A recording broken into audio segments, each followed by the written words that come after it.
We were talking about Quinn Martin. Can you tell us a bit about him personally and Sure. what kind of a producer he was? Oh, well, yeah, Quinn was one of my very close friends, not prior to my working for him, but we became very close friends. Quinn was a music editor, and he worked for Desi Arnaz as a I think as a music editor, and then he became a producer for Desi Lou, and I think it was Westinghouse Playhouse, if I remember correctly, was the first show of a number that he did before I knew him as a producer. And then my first experience with him was one night the phone rang in my house, and I answered it, and he said, Walter? And I said, yes. He said, my name's Quinn Martin. And I said, yes. And he said, I have a script that I would like you to direct. And I said, well, he said, it's called The Untouchables. And I said, well, that's very nice, and I probably would love to direct it. Would you please send it so I can read it? And Quinn sent it over, and it was a script written by Ben Maddow, and it was absolutely a brilliant script. And I read it 3 times, never went to sleep that night. I just read it and read it again and read it again, called him the next morning, and I said, I'm yours. And it was called The Noise of Death, and it was a great story about the mafia, really. And there was a classic line in that, the mafia, there's no such thing. And J. Carroll Nash, I don't know whether you all remember him or not, played an aging mafioso capo. And a character played by Henry Silva, who was called Little Joe in the script, was based on Lucky Luciano, the real famous mobster.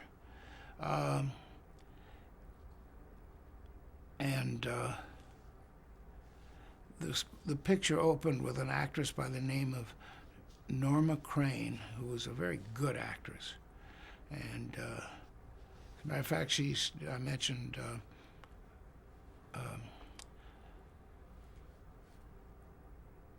Fiddler on the Roof. I guess I didn't mention it, but that Walter Mirisch also produced that. And she starred as Tevia's wife in that movie. And unfortunately, she found out during the course of the movie that she had breast cancer, and she wanted to do that part. This was the biggest movie and best part she'd ever had. And she, unbeknownst to everybody, on the weekend, she would fly to London, and she had X-ray or something equally devastating, and it just burned her whole breast. It just was like 3rd-degree burns from the treatment. And she'd come back and work and finish. She did finish the picture, and shortly thereafter she died. I got off the subject. The Noise of Death. The Noise of Death opens with Norma Crane in widow's weeds coming down the street in front of a house in which J. Carroll Nash, whose character name was Giuseppe Bucco, lived. And she's screaming at the top of her lungs, murderer, assassin, killer, all kinds of curse words.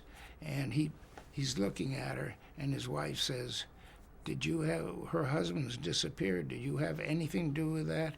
And he pulls the shade down so he just blacks out Norma Crane, on screen. And he says, no. And how many times I told you, don't interfere with my business. And later he's asked by Ness. Actually, oh God, I could tell you a story, this whole story. I loved it so. He's out on the street and he stops at a shoe shine stand, and there's a little kid, a shoe shine boy, and he says, "Hey, Joey, give me a shine." And he sits in the chair, and the kid is shining his shoes with the cloth, and all of a sudden the kid looks off, and his Giuseppe Bucco's punch-drunk ex-punch-drunk fighter, who is his chauffeur, is sitting in the car waiting for him. And do you know the name of, I know his name, but it won't come to me. He's now in Big Love on HBO. Oh, Harry Dean Stanton. Harry Dean Stanton. Harry Dean Stanton was playing a newsboy, and he's coming down the street. Read all about it. Read all about it. She killed him there because he loved her there. She read all about it. And Mike, the chauffeur, says, "Hey, give me one." And he comes over, and as he extends the newspaper, and Mike extends his hand to pay him, and he grabs his hand and pulls him over the windowsill of the car, the front seat. And as he does, there's a peanut vendor rolling a cart behind the car. And you see the peanut vendor reach into all these peanuts and pull out a .45 and kill Mike, the chauffeur. And with that, the shoeshine boy runs like hell. Now, Ness is investigating the killing, and he says to Giuseppe Bucco, who is the mafia capo, said, "Who did this? The mafia?" And Bucco looks at him and he says, "The mafia? There's no such thing." And later he is killed by Little Joe, Henry Silva, in a feast in a Coney Island seafood restaurant. And there's a three-piece orchestra playing in the background, and there's Giuseppe Bucco, J. Carroll Nash, Henry Silva, and two girl extras. And Silva is a sadist, and he's saying to one of the girls, "Drink, come on, drink it." And he's holding her face, and he's pouring wine down her mouth. And the girls rush out of there because they're frightened to death. And the orchestra's playing during all of this. And Henry Silva says, he's sweating, and he says to Bucco, he says, "I got to go to the men's." And he gets up and he walks out, supposedly to the men's room. And the orchestra's still playing, and they come down off the stand closer to the table. And Bucco looks at him, and he pulls a .45 out of his breast pocket, and he says, "My name's Giuseppe Bucco, and you come one step closer, and I'll tell you what I'm going to do. I'm going to put a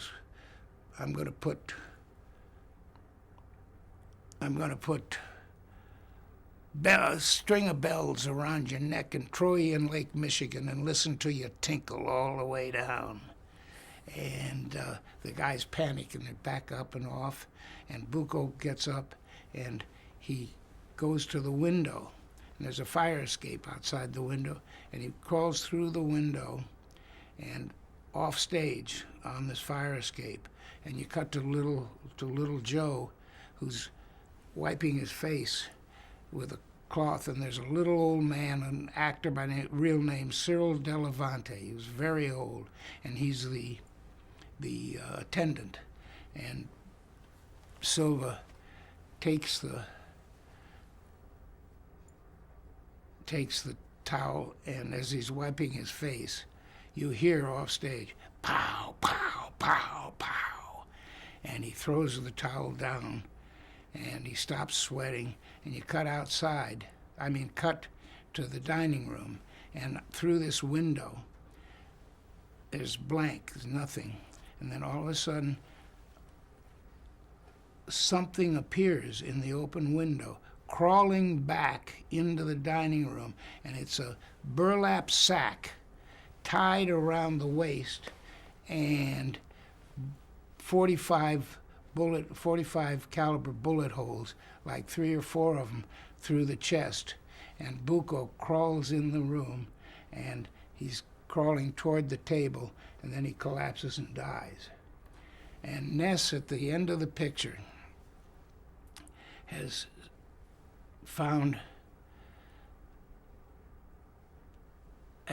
been told has a message, go to my vault, such and such a bank.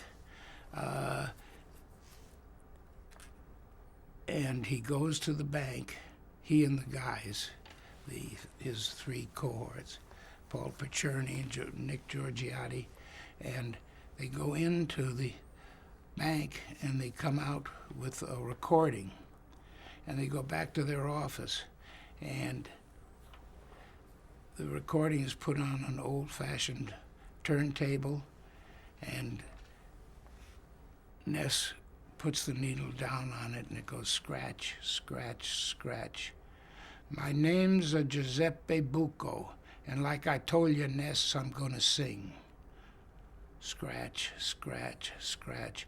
Oh, sole mio. And his voice sings. And Ness turns to his cohorts, and he says, they don't say anything, they just look at each other. And he takes the record up and drops it into the wastebasket. And that's the end of the picture, and the end of that script. And I just loved that whole script. You remember it like it was yesterday? Yeah, I see it in my mind's eye as I tell you. What did you tell the cast about that script, about how to... I told them that ordinarily I will allow or encourage them to make a change of a word here and there if it makes them more comfortable. But in this instance, I do not want you to change one single word, an and, a but, or the in this entire script, because this script is written like blank verse. And if you change a word, it ruins the whole meaning. And they agreed. Now, you went on to direct a number of other Untouchables, so I want to ask about some of the people involved with that. Robert Stack, what do you remember about him? Oh, I loved Bob. I have a cute story, a true story about Bob.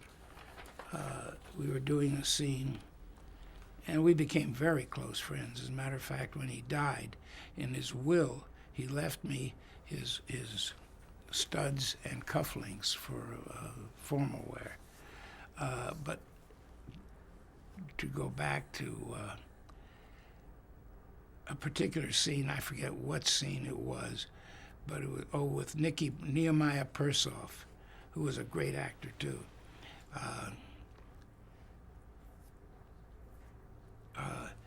Ness grabbed him by the necktie, and he was pulling up the necktie, pulling it tighter and tighter, and Persoff is saying, "Let go, Ness, let go. You're ruining a beautiful friendship in a $10 tie." And that was Head of Fire, Feet of Clay. Was the name of the episode. Yeah. Anyhow, Ness was playing this scene in the office, and very stern, grim look, and I said, "Look, Bob, loosen up a little bit. Everything doesn't have to be this grim. Smile, just relax and give us a little smile. He says, Walter, never smile. It makes you look weak. And I will never forget that. The narrator of The Untouchables was Walter Winchell. Yeah. Did you direct him yourself? No. He did all of his recording in New York. And he'd get the script and the dialogue that introduced his part, and he'd use part of that and part of just make up his Winchellese for the rest of it. Good evening, Mr. and Mrs. North America and all the ships at sea. That's how it always started. That's pretty good. The Untouchables had a lot of action, a lot of special effects. Oh yeah, lots. Was that a challenge for you as a director? It was a challenge for everybody. It really was. I remember once my son had been driving me crazy. He was about that tall. That age. And he wanted to go to the set, so I took him to the set one evening. And it happened that it was a scene in which Ness was driving a truck, and we staged it on the stage. And he runs the truck into a gasoline station, and the whole thing blows up in an enormous explosion. And I said, now, Larry, stand way back, because there's going to be a big explosion, and I don't want you close to it. He says, well, I'm not afraid. I said, I know you're not afraid, but stand way back. So we set up the thing. Ness is driving the truck. I think his stunt double was driving it, actually. Runs into the gas station. There's an explosion, the likes of which you seldom see, as the whole place blows up, the gas station. And cut. It was perfect. And now I turn around and look for my son. And I can't find him. And I finally found him. He was hiding inside of a truck parked on the farthest reaches of the stage. And he was absolutely terrified. And I will never forget saying, see, I told you to stand far away. Do you feel like, did you come to specialize in action shows? Pretty much, because you get typed. I liked romance, and I liked comedy, but eventually I got to where I was the guy to go to for violence incarnate, and what the hell, I liked it, and so I just did it. I was glad to get the job. What do you think it was that you were doing that made people want you for that? Well, it harkens back to Albert McCleary on Matinee Theater. And he gave me, the first 3 assignments he gave me were with little kids, light comedies and so forth. And after the 3rd show, he came up to me one day and he was talking. He said, you must really like children. And I said, oh, why do you say that? He said, well, you handle them very well, and I think that it's a talent all by itself.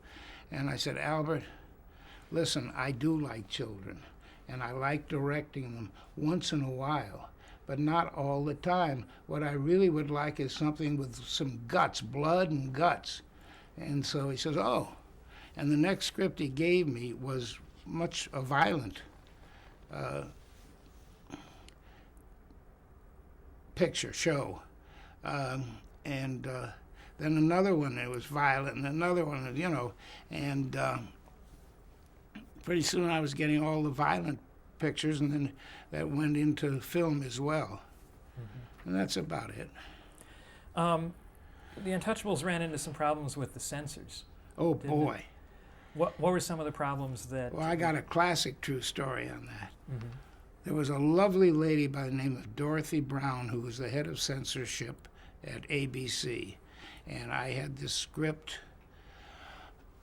which called for the heavies to go to Mexico and round up a bunch of attractive Mexican women and tell them they were going to be in movies, and they would provide the transportation to Hollywood, and so this scene goes on, and they're being in the trucks being taken toward Hollywood, and they're really going to be used as prostitutes in California or Hollywood, and the heavies get word that Ness is going to intercept the trucks, so they want to get rid of the evidence, and they stop in a wooded area, and they tell the girls that they're just about in Hollywood, and they should get prepared and make themselves look pretty, etc. And they get out, and they're chattering, and they're having a great time, and they're putting on lipstick and rouge and eyelash makeup, and in the meantime, the heavies have surrounded them with machine guns, and they're going to kill them. And Dorothy Brown reads this, and she says, she has a fit. She says, "Walter, you can't do this. You can't machine gun 12 girls to death right in front of the audience." And I said, "Well, can't I, even if I handle it tastefully?" And she says, "There's no way to handle this tastefully." I said, "I have an idea," and I said, "I promise you we won't show the machine gunning." So I get the set up, and the guys are all circling the girls, and Dick York was sort of a good heavy, I mean a good bad guy, and he's standing watching this thing, and the machine guns get ready, and then they pull the trigger, and I cut to Dick York, and he watches, and you hear this terrible firing of maybe 8-10 machine guns, and Dick York looks, and he gets sick to his stomach, and he turns to the side and he vomits. And that's how I ended that scene. And it was very effective, because you felt that what he was seeing, you were feeling. And Dorothy came to me afterward, and she says, "I could kill you, but that was a very good thing you did."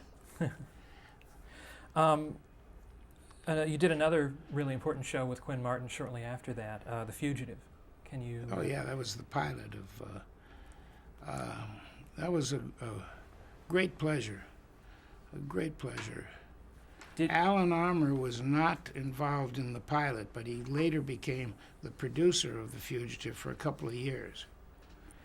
Do you feel like you made important contributions to developing the concept of that show? I mean, in working with David Janssen and Barry Morse, say, and on the characters. Yeah, I do.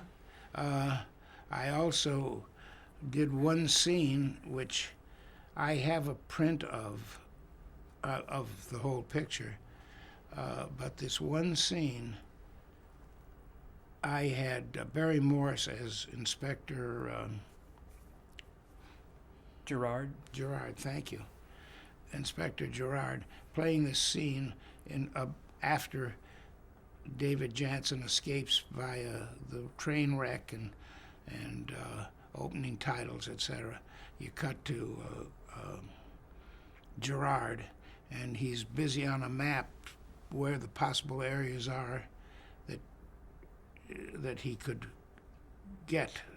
capture Kimball. And I really felt that the character of Gerard was an obsessed madman, and I played it with a kind of intensity that was not normal. And Quinn saw the scene the next day, and he said, "Walter, I don't think that scene is right. The guy acts like a nut."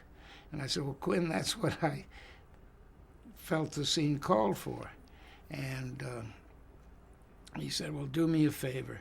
He said, "Do it again and play it less mad." And so I did. And the and Quinn, and I realized that Quinn was right. I was wrong. And the character was played as he is, slightly obsessed, somewhat obsessed, but not quite as crazy as the scene that I originally shot establishing his character. And David I loved working with. I felt he was a fine actor and a very decent human being. What was it that made him special as an actor? He had a kind of a built-in empathy. People just were attracted to him. There was a kind of a perpetual sadness, even when there was a happy scene, that lurked inside of him. And boy, you talk about attractive to women. That guy had more women than Carter had pills. I mean, not literally, but figuratively. I don't know whether any of the ladies here liked David Jansen, but I assume that they did. Go ahead. You directed an episode of The Twilight Zone called Miniature. Now I've got a real story about that. Okay, tell us about that. It's the only Twilight Zone I did. It was an hour, the only hour show they ever made. And the story was Robert Duvall starred in it. And he played a character who was out of place in society today, then and today. And he was a square peg in a round hole. And Percy Kelton was a character actress from New York. She babied him, and it was her son. She made him wear socks at night, and she treated him like a child. Anyhow, he worked in an office in which everybody, large groups of people worked, but nobody paid any attention to him. You know, he was just a sad sack. And Bob, the character, one day went to the museum. And as he's going through the museum, a dollhouse catches his eye. And he looks into the dollhouse, and there is a little figure, a wooden figure, seated on a piano bench, playing piano. And it was kind of a Victorian period, and a Victorian dollhouse. And he became fascinated with this dollhouse and this character. And he began to go more often to the museum because it was kind of a refuge with his Victorian house and a Victorian doll, and to the contemporary world in which he did not fit. And he saw the life of the doll and the dollhouse, including the heavy who came in twirling his mustache and with a cape and a top hat, and he came to collect the rent, and if he didn't get the rent, he was going to ravish the piano-playing doll. And Bob became enraged, and suddenly he disappears. And his family can't find him. He doesn't go to work. They can't find him. And John McLean played the museum guard, and he came in one day leading a group of tourists through the museum, and they all went ahead of him. And as he passed this dollhouse, he stopped, and he looked back, and he looked in, and there in the dollhouse was Robert Duvall, seated on the piano bench with this doll. Her name was Claire Griswold, the doll, and she was Sidney Pollack's wife. And the two of them are playing piano, and he's there in the dollhouse from forever on after that. And I directed it, and this is many years ago.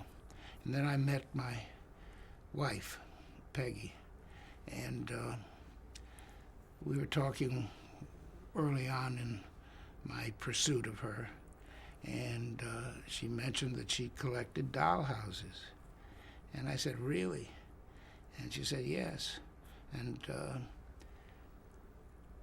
as we became more closer, more friendly, I told her about the miniature, and she saw it, and it was really strange because we eventually got married, and I married the dollhouses as well as Peggy. And that show, Miniature, wasn't shown in rerun for like 20 years after I made it because, oh gosh, the writer's name will come to me in a minute. And Rod Serling wrote it together, and somebody sued Rod and Charles Beaumont? who? Beaumont? Charlie Beaumont, for plagiarism. And they settled the suit by agreeing not to rerun it for 20 years. And then after 20 years, it suddenly appeared.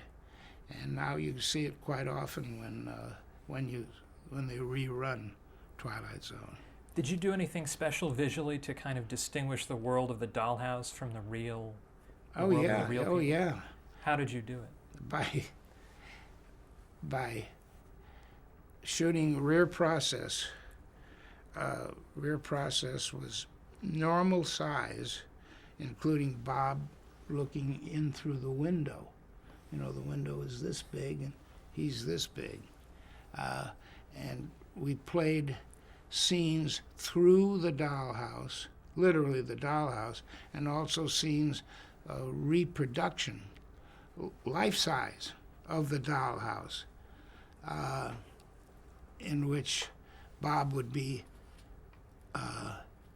huge in the background, and the doll would be actually, Claire Griswold would be playing piano and everything, but life size in the set. Okay. Is there any particular reason you only did the one Twilight Zone? Yeah, I don't know. Maybe they didn't want me back. Well, I think I went on to, I don't know whether it was The Fugitive. I got very busy. Very busy. In the 70s, you did many episodes of Barnaby Jones. Yeah. Tell us a little bit about that show. Well, about what you remember doing it. oh yeah, I remember it all. I think I did like 80 of them. I don't know, 75. My first wife had died, and I was sort of lost.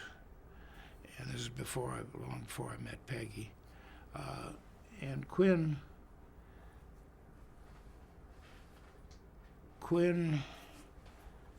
said to me, look, what do you want to do? And I said, this was after we'd had a fight, by the way, Quinn and myself. We had a fight because I wanted to produce and direct a movie, a 2-hour television movie that I bought and developed and created and directed, and I wanted to do more. And Quinn said, if you leave me to do this movie, you'll never work for me again. And I said, well, I'm sorry, Quinn, but I have to do this. And then we were separated. Then my wife died. I don't know the time span, but and then Quinn called me and he said, look, what are you doing? And I said, I don't know, just whatever I get to direct. And he said, well, would you like to come home? Meaning Quinn's company. And I said, yeah, I'd really like that. And he put me under contract, and I directed Barnaby Jones, a whole slew of them. What was Buddy Ebsen like to work with? Oh, he was a love. He was just a love. Buddy was aging when we were doing the series, and I'd photograph a master, and then maybe I'd come to a cross angle, across Buddy to whoever, to you, let's say. Camera's back here, and you'd be saying your dialogue, and Buddy'd say something and answer. Then you'd say some more of your dialogue, and Buddy wouldn't answer. And I'm crouched right here where my hand is. And I realize Buddy has fallen asleep quite often.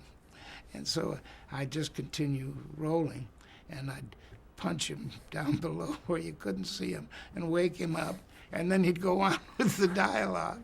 It really was good. He was quite a guy. He was a lovely man. You directed The Streets of San Francisco, too. Yeah. Was that cast a little livelier? Carl Malden and Oh, Michael yeah. Douglas? That was a big action show, and I loved doing that. What was special about it? What did you? Well, the cast was great. It was almost all shot on location. We'd go to San Francisco and shoot like 3 or 4 days. Then we'd come back here to Warner Brothers and shoot on stage for roughly 3 to 4 days, interiors, then go back and repeat the same thing over and over again. That was the first year, and then Quinn, in order to conserve the budget, the money, moved the sound stages to San Francisco, so we shot the entire thing on location all over San Francisco. There was a cute story I told somebody the other night, I don't know. On the pilot, I needed a scene in which Carl Malden and Michael Douglas and Robert Wagner are in a kind of a living room, and I wanted a panorama shot of San Francisco Bay. So it was on Russian Hill, I think, and I found an apartment which had a view from the Oakland Bay Bridge all the way around to the Golden Gate Bridge, and up high. And we made a deal to shoot in that apartment. And the day we arrived to shoot, the lady who owned the apartment, I can't think of her name at the moment, was deathly ill with the flu. And so the location manager and the production manager said, well, we can't shoot here. She's sick and we can't do that. And I said, well, let me talk to her. And I went into the sick room and I said, Phyllis, I said, if you want to, we'll leave. But I really have this incredible scene to shoot with your apartment, part of it, and the background and the windows, and Michael Douglas and Carl Malden and Robert Wagner. And when we're through the scene, I'd like to bring them in here and introduce them to you. And she got so excited. She says, oh, I'd love that. I'd love to meet them. I'd love to meet them. And she says, go ahead, shoot. So everything was fine. We shot the whole living room scene. Then I had one little tiny bit of a scene, which was her bathroom. So here's the entire crew traipsing through this poor woman's house, bedroom, through her bedroom, and she's smiling, happy, and they're all saying, hi, get better. And we went in, shot the bathroom, and she was happy as a clam. So it shows you the power of stardom. Indeed. Well, what are your memories of Carl Malden and Michael Douglas? Oh, I love him. I love him to this day. Carl is now getting in his late 90s, and he's a great guy. Did they have a good rapport together on the show? Oh, yeah. And Michael is a love, really. I saw Michael not more than 2 weeks ago. Well, let me jump over to Murder, She Wrote, because you did over 50 episodes of that. How did you get involved with it at the beginning? They hired me to do a show.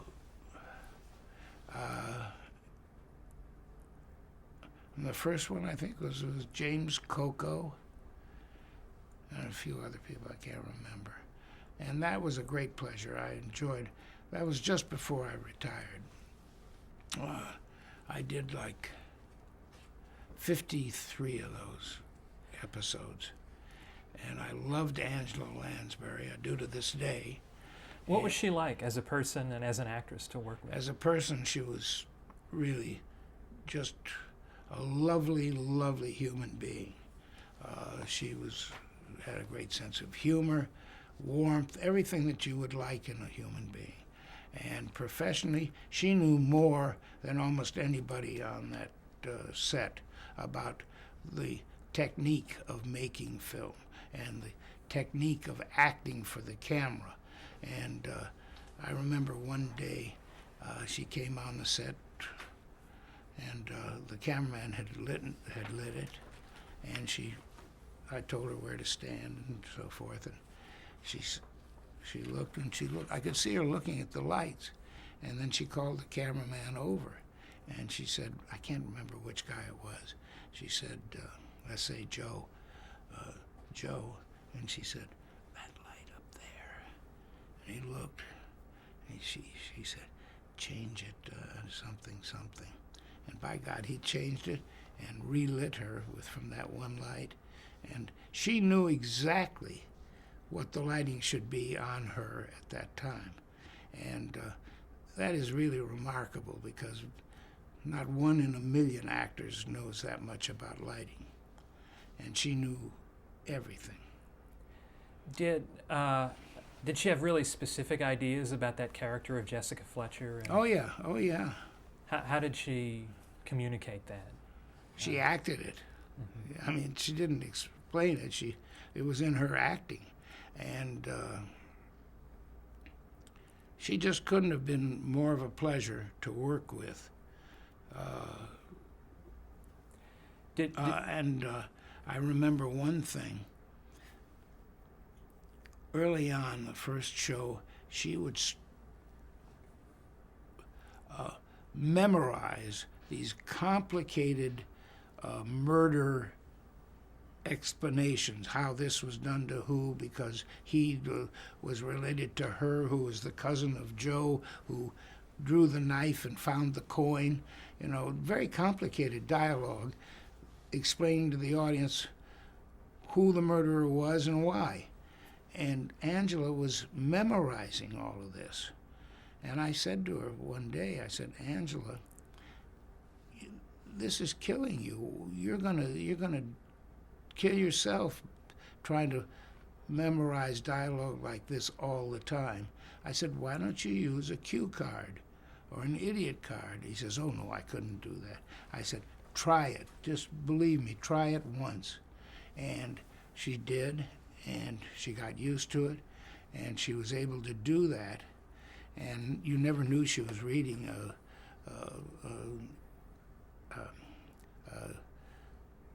cue card or a teleprompter, because the actor was right behind the camera or on the side of the camera reading her lines.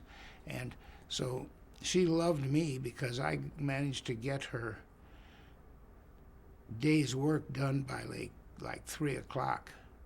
And I'd say, go home, you're finished for the day. And she liked that. And was that the teleprompter that saved that much time, or were you doing other things? Well, I would shoot totally out of sequence.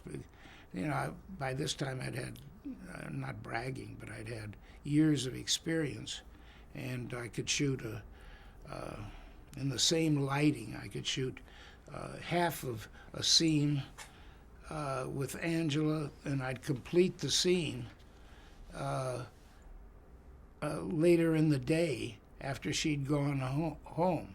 You know, she'd be on camera, lit and everything, early on, as soon as I could get it done, and she'd leave, and then I'd shoot the rest of the scene. I could juxtapose them like that, and that helped her a lot.